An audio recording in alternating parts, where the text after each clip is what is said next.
everybody. Happy Friday to you. This is the JRPG Report, episode 209. My name is James Fisher. We got a fun podcast for you today. I don't think it's going to be very long. There was a good amount of news out there, but just not a whole lot to it. Let's get into what some people have been waiting on for a while. You Monster Hunter Rise fans out there have been saying, we know Sunbreak is coming in the summer of this year, but wouldn't it be nice to have an actual release date? Well, you got it. Monster Hunter Rise Sunbreak will be launching on June the 30th of this year, just coming to the Nintendo Switch and PC at the same time. They had a big old live stream along with some other information we'll get to in just a moment, but that is the big one that's I'm sure you guys have been waiting on for a while. I think the thing that I have seen is some of the legends and monsters excuse me, are going to have more of a Western theme to it. We'll see exactly what that means. The presentation went over some details about the game. For example, we learned more about the region and the characters that they will meet. This will add a master rank and new wirebug attacks. The Citadel will be a new region people can inhabit and explore, each with its own new biomes. Some of the ruinous areas that are a hint at civilizations that came before. But however, since monsters make their home there, people weren't easily able to move in there. One of the new monsters that you're going to be tingling with is the Garagolm. I believe that's how you would say that correctly. He is a fanged beast that can coat its arms in water and fire elements to unleash devastating attacks. That sounds particularly ferocious. Not something that I want to come across. Let's see some of these new details. Players can interact with entirely new NPCs at the new player hub. This hub will be called Elgado. It was also shown off during the digital event. In addition to the Citadel region, there's a new researcher and receptionist there called Chichade. A new blacksmith and merchants will also be there as well. Additionally, Sunbreak will see the additions of new Silkbind attacks. This gameplay mechanic was added into the series through Monster Hunter Rise. Each Silkbind attack is unique to the individual weapons and allows for players to perform special skills. That sounds definitely interesting. And what would an expansion pack be without a digital deluxe edition to go along with it? Capcom confirmed that this expansion is coming with some extra cosmetic DLC as well.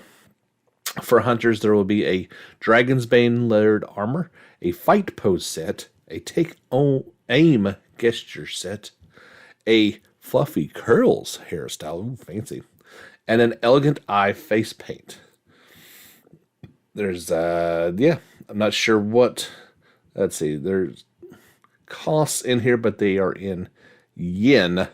These expansions are going for about 5,000 yen. So if you want to convert that over, get you a rough estimate on how much that is going to cost. But yeah, this Sunbreak, it looks like it's going to be a good addition to the series. And don't have to wait too much longer, as it's coming out on June the 30th worldwide for PC and Switch at the same time. So PC is getting all caught up with the current releases. A game that's coming out much sooner than that is Relayer, coming out March the 24th worldwide for PS4 and PS5. There was a new trailer that was released for it detailing the game's systems. So if you want to check that out, you'll need to be on our social media channels, either Facebook or Twitter, whatever you prefer to get your social media information from. It was finally confirmed there's going to be a physical edition of this game. a week before the game comes out, there is going to be a physical edition. However, you're going to have to wait for that. And I'm not so sure how does that make me feel? Not good. Now, this is a game that I'm not personally going to be picking up, but anyone who was looking forward to it, like I said, the game comes out in a week. However, if you want a physical edition, you're going to have to wait until May the 20th. Now, Red Art Games is going to produce that physical edition in North America and Europe. Same cost as the base game at $59.99. You can pre-order that right now on the Red Art Games online store. Links are available on our social media channels. But yeah, we've kind of talked about that a few times, like in just for instance, with Chrono Cross, the remastered version coming out here soon. It is digital only. Would have really liked to see a physical edition of that, but it would probably be a similar situation where it would come out down the road and it would almost be purely a collectible at that point. Now, that game's $20, so if a physical edition came out at $20, you get day one digital and physical, that's only $40 now. In theory, either you've got to wait for this physical edition to come out, or you got to buy the game twice. And yeah, that kind of doesn't sit too well with me. It's one of these things we've talked about for a while. That's, things are going towards a digital model. The size of the games alone is something that physical is getting less and less able to accomplish. So stuff like this doesn't sit very well with, us old school collectors who, if you're watching this on YouTube, you can see bits of my collection in the background. It's something that I proudly display and enjoy collecting. And it just feels like it's moving quickly towards a day that just may not be the case. But on a more positive news, we talked about Sunbreak. We didn't talk about pricing for Sunbreak. I haven't seen anything yet on that. Something I can tell you right now for free that you can pick up is if you've been playing Atelier Sophie 2, The Alchemist of the Mysterious Dream, there is a free piece of DLC that adds boss rush mode, as well as some new cosmetics for Placia. This is live as of yesterday, March the 17th. The boss rush battles will reward players with special items and resources upon completion. This is the third DLC pack. I was not aware of that. So there you go. As the name suggests, boss rush battle mode will pit players against a melody of boss enemies. The bosses themselves will also be stronger versions of themselves and will require strategic planning to defeat. Before going into battle, players will be able to see the health, weaknesses, and other stats of the boss they're going to face. That's kind of cool. It may not matter, but hey, at least you'll know. Additionally, players will get bonus rewards depending on certain criteria. These include how quickly players were able to defeat the boss, whether they're able to win without using healing items, and how much damage they're able to do with certain characters. Once completed, players can check their previous best record and damage spread per character. Beyond this mode, there's some two new cosmetics for Placia. They are the Mother Goddess Ball Boutique and Geometric Pom-Poms. Both will appear in cutscenes as well as in battle. So there you go. If you've been enjoying Sophie 2, maybe you've already beat it, this might be a reason to pick that one back up and play it again. If you got some money that you're wanting to spend, now may be a good time to do it and rack up some good deals on JRPGs. Excuse me. My throat was fine before I started talking, recording the podcast. I don't have specifics. As I looked through them, there wasn't a ton of them, but there is a Mega March sale going on the PSN store right now. I believe that's through the end of the month. There's certainly deals to be had on there. I think it's usually in April that we get Golden Week.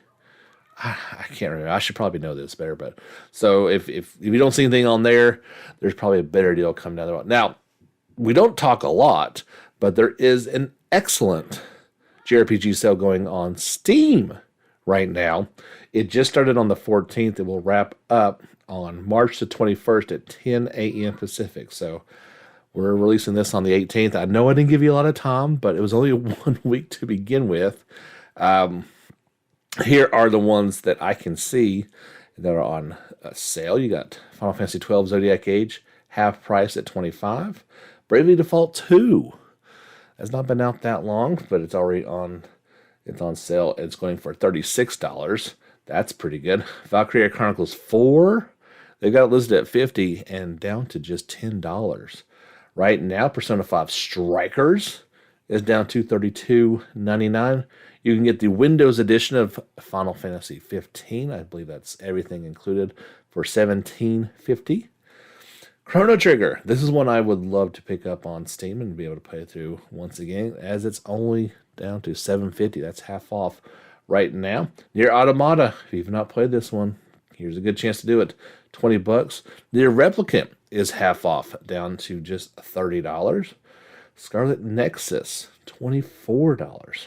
Monster Hunter Stories 2, down to $40. Octopath Traveler is half off, down to $30. That's really, really good. The before mentioned Monster Hunter Rise, the base edition is down to $40. Yakuza Like a Dragon is down to $33. Definitely recommend that one. The Final Fantasy X and X-2 half off, down to it is $30 normally, down to $15. That's a great deal. Dragon Quest 11, I believe that's the definitive edition. Super awesome. Special mode is down to just $26. That's a steal. And if you don't like any of these games, you just want to make your own, well, you can get RPG Maker MV for just $16. So there you go. Some good deals to be had over on the Steam store. But you'll need to hurry, as it's going off here in just a few days. Coming up this weekend will be our Sunday special soundtrack for the month. I double-checked the list, and indeed we have not done Chrono Cross yet, so gearing us up for next month's remaster. Indeed, we will have the official soundtrack, or at least, I don't know if it's the full version of it. There was a couple different versions, but a high-quality soundtrack nonetheless for your listening pleasure. As a side note, it's still not available for pre-order on the PSN. I think I checked it yesterday. Just kind of ridiculous. It's on Switch and Steam if you would like to pre-order it, or if you just want to wait until Sony gets around to getting it on there. There you go.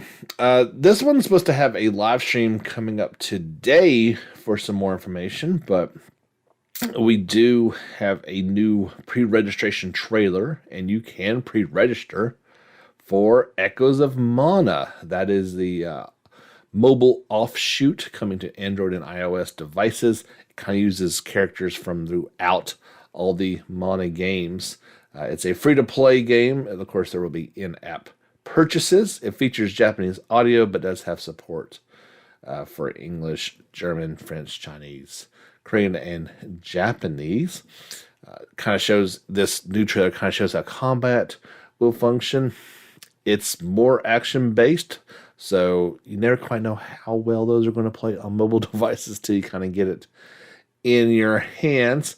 Of course, there are bonuses based on how many people pre-register for that, so hopefully a bunch will. I kind of would imagine that, just with Japan alone, that they will meet sort of like the highest mark on here is 300,000 people. I have a feeling that worldwide they're going to easily hit that number. So if you're looking forward to this one, I kind of am. I wouldn't mind checking out and see how it is, how it stacks up, and if it's worth playing or not. You just never quite know with these ones. Final Fantasy XIV. We kind of thought it was done with Endwalker. Obviously, they're going to go on to the next thing, the next story things. But it was actually revealed that there is plans to release new story related to the plot of Endwalker. He explained the meaning behind some key lines from the ending scenes of the expansion. I won't go into details about it because it's spoiler ridden. Obviously, it kind of has to be. But yeah, if you've been enjoying 14 and you want some more content, well, it's coming, and you don't. Not sure how long you'll have to wait for that. Like I said, I didn't read through theirs. I haven't completed that. Haven't played it yet, but certainly not something that I would like to spoil for anyone either.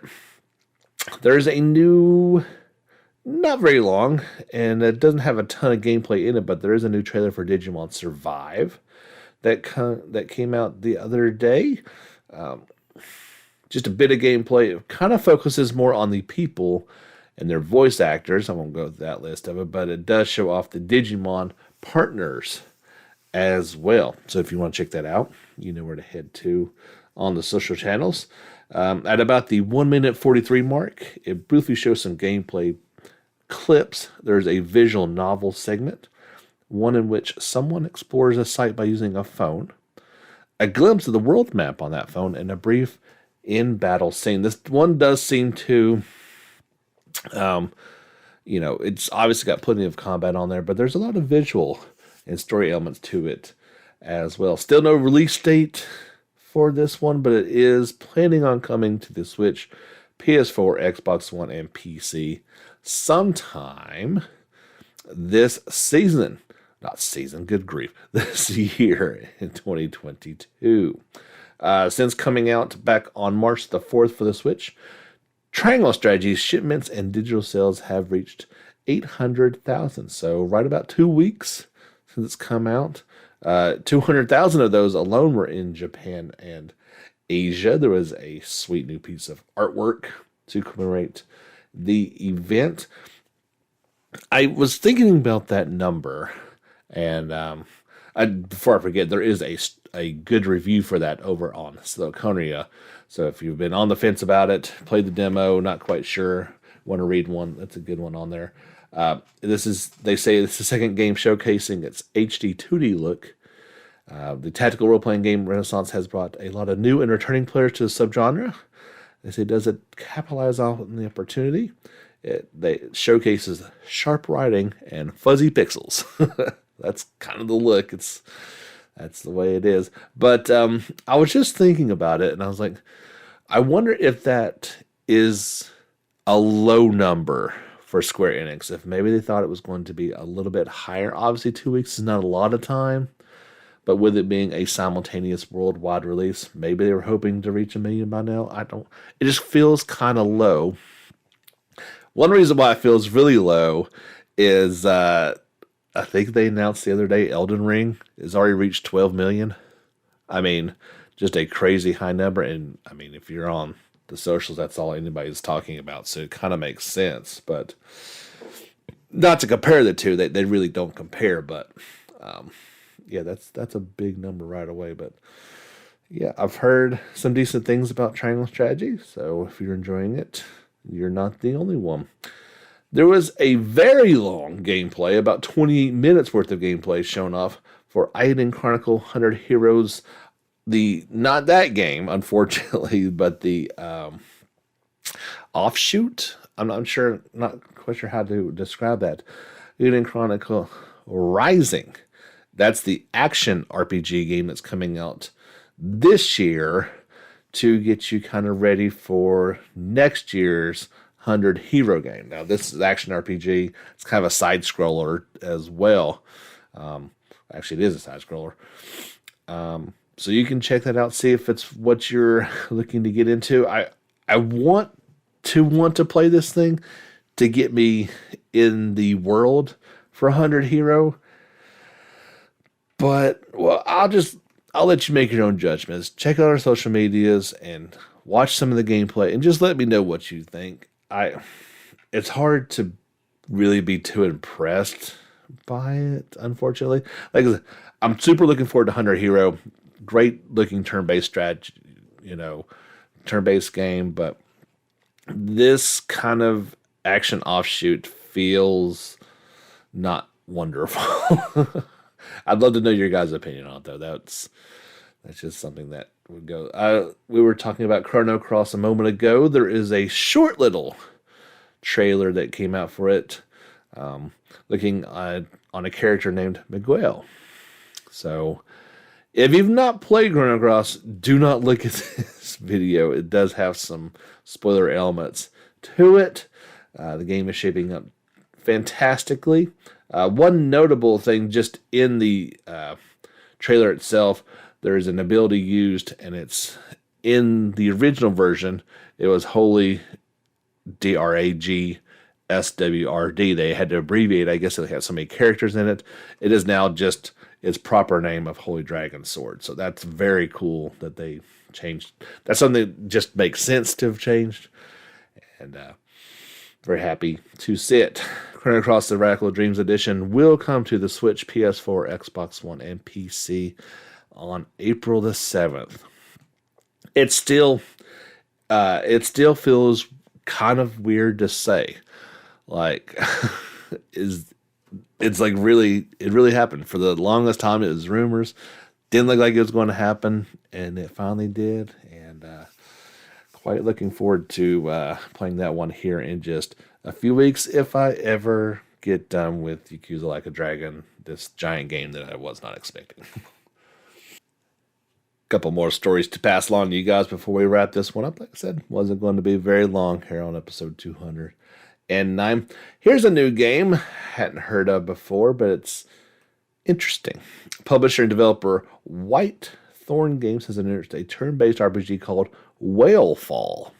You know, like whales, giant animals that swim through the oceans. This is coming to, quote, major consoles, in quotes, and PC Vita Steam. There's a Kickstarter for it that has gone live now. Set in the ancient world of Ozfeld, Whalefall is set in an original fantasy universe where roving gentle beasts roam the skies. Once every century, a whale's life naturally comes to an end, and they fall gracefully to the ground in the Balan Wastes, where conflict soon ensues over their valuable remains. This time is different. The Stone Shield Legion, in a vain attempt to restore the long-lost Iron Chain Empire and seize control over all of Ozfeld, has taken matters into their own hands. Their evil queen, with the help of the Faceless, engineered a massive bloodstone cannon and shot down a sky whale. Unthinkable, they say.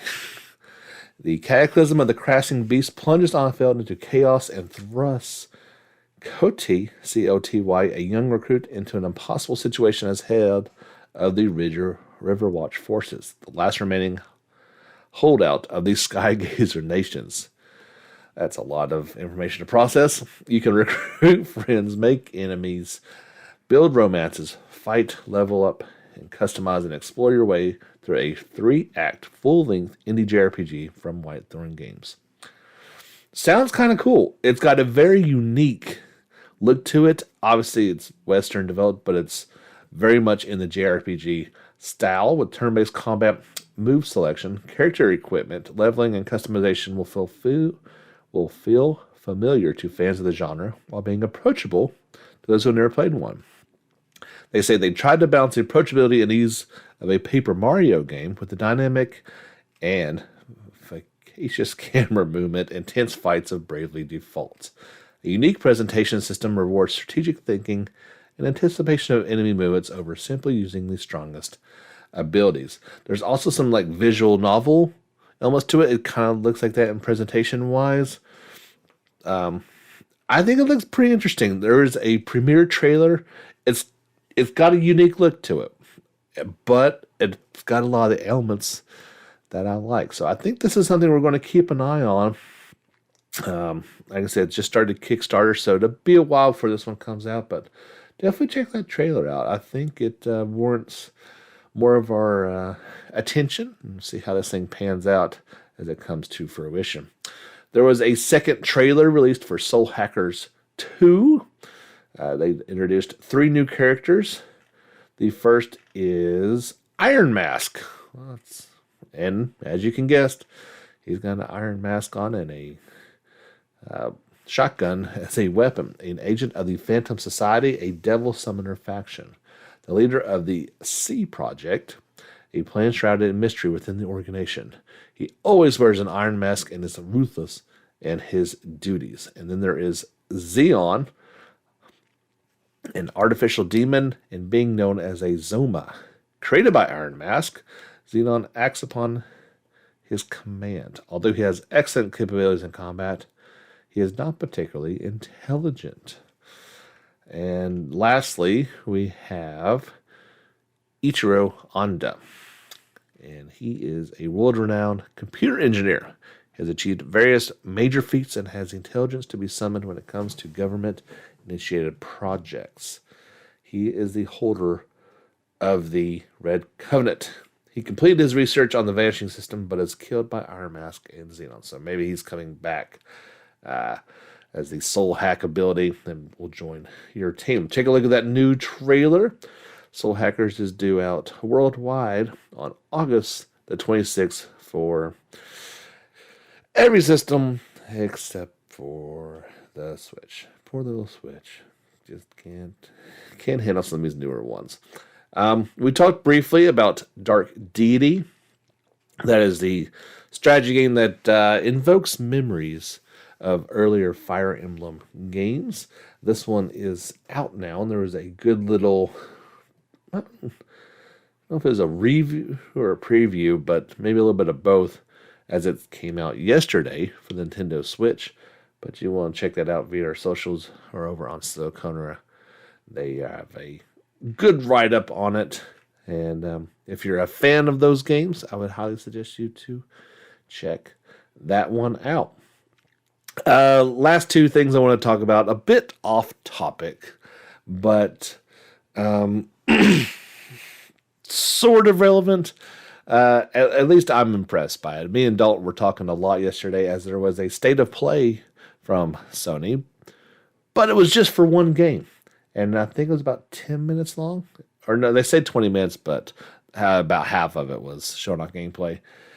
If you are a Harry Potter fan, if you've always wanted a game that feels more like Harry Potter and not, the Lego games were fantastic. Some of those earlier PlayStation games did a decent job at the time, but Hogwarts Legacy obviously is not Harry Potter, but set, I think it's back in the late 1800s, so a good while ago, and go check it out, because both me and him agreed that it looks fantastic.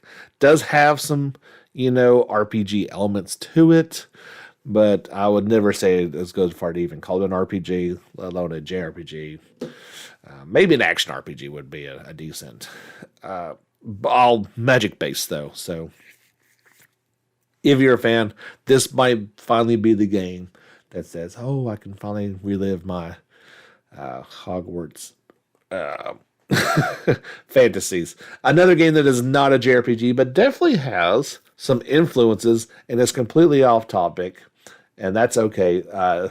There is a game called Wrestle Quest coming out. It got a cool new trailer, and it is definitely an homage to earlier games. Kind of got a, not quite sure what the graphical style is of it, but it's a turn-based game with wrestlers. Some of the ones you may know. There's Macho Man, Randy Savage, Andre the Giant, Jake the Snake Roberts. So if you grew up back in the 80s with these guys, but love a good turn-based game, maybe this is the perfect game for you. The announcement trailer came out for it, and immediately I was like, that looks like a lot of fun.